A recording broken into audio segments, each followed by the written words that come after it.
সম্প্রতি প্রয়াত হন রামনগর বিধানসভা কেন্দ্রের বিধায়ক সুরজিৎ দত্ত। প্রয়াত সুরজিৎ দত্তের আত্মার সদ্গতি কামনা করে ইসলাম ধর্মাবলম্বীদের উদ্যোগে এক বিশেষ দোয়ার আয়োজন করা হয়। রবিবার প্রয়াত সুরজিৎ দত্তের বাসভবনে বিশেষ দোয়ার আয়োজন করা হয়। উপস্থিত ছিলেন ইসলাম ধর্মাবলম্বীদের হুজুর সহ বিশিষ্ট ব্যক্তিরা। প্রয়াত বিধায়ক সুরজিৎ দত্তের আত্মার সদ্গতি কামনা করে ইসলাম ধর্মাবলম্বী সকলে মিলে দোয়া আদায় করেন।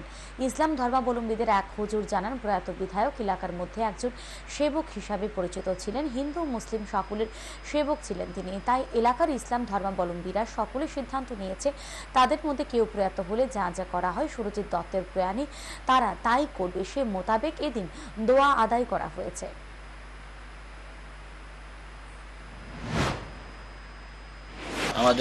আমাদের ধর্মীয় যে রীতি অনুসারে আমরা একজন লোক মারা গেলে যেরকম করি, ঠিক ওনার জন্য আজকে আমরা তাই করলাম।